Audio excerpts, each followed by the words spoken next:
Hey gang, Zippo. Next installment of governors and how do they work.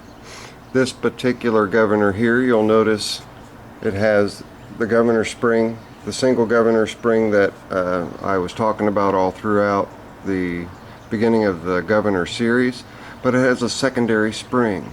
Well, what's that secondary spring for? That secondary spring controls your low speed governing. Well, how do you set the low speed governing? Remember we talked about the fulcrum point. We'll get up in there and get a little closer look at it.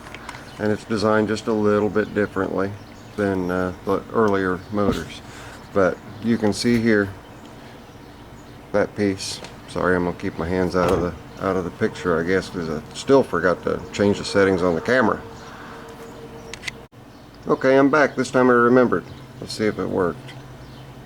It worked! No, it didn't. It's still doing it. I shut the face detection off and it's still doing it. Okay, sorry guys. Alright, you're looking at the same setup as the other governor setups that I showed you with the addition of another spring.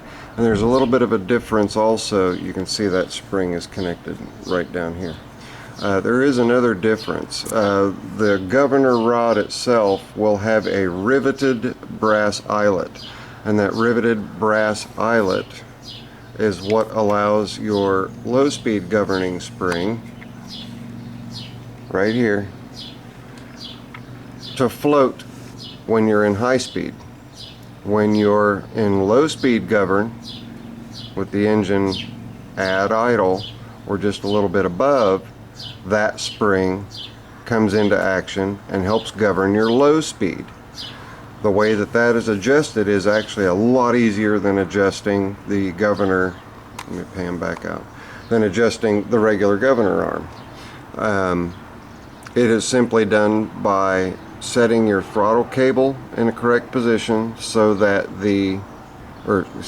setting your throttle cable and your throttle rod to the correct position. So you've got your throttle rod here. Here we talked about the throttle rods. Your throttle rod there, and then your throttle cable, whether it's coming from the top or the bottom.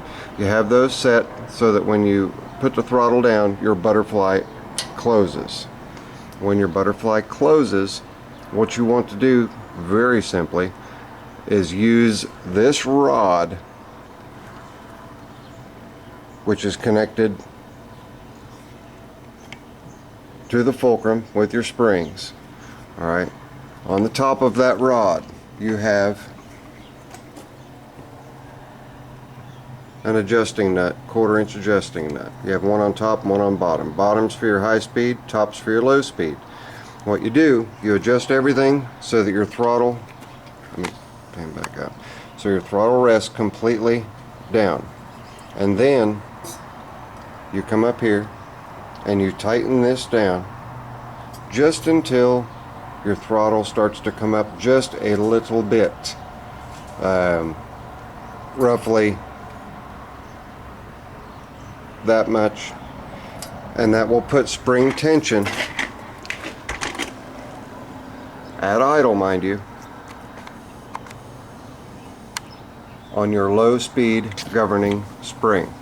That's why some engines, and I've had a lot of people ask, my engine's only got one spring. That's because you don't have a low speed governing rod attached to it, and you don't have a low speed spring attached to it. Earlier motors, and even some later motors that didn't need the low speed idle idle governing, did not have it. So there is a quick how-to on adjusting your idle governing speed on a cast iron engine if you're equipped with 2 springs like you see here. So that is pretty well rounded out the this type of mechanical governor. Next we'll go into the Model A, Model B, Model Z, ZZ, those types, that type of governor. I don't have the correct governor setup for my Briggs BR6, but I can still show you how it's supposed to work and how your throttle is connected, so on and so forth. So that one's going to come. I'm going to post these at the rate of about 1 every 3 days maybe one every 4 days. Give everybody an opportunity to see the first or to the previous video and let them sink in, and then we'll put another one out. So unlike my air compressor video series, which I posted all of in one day, we'll do this a little bit slower to give everybody a chance to keep up and catch up. So there you have it. This is Zippo. Now I'm going to go find something else to do. Later. I'm out.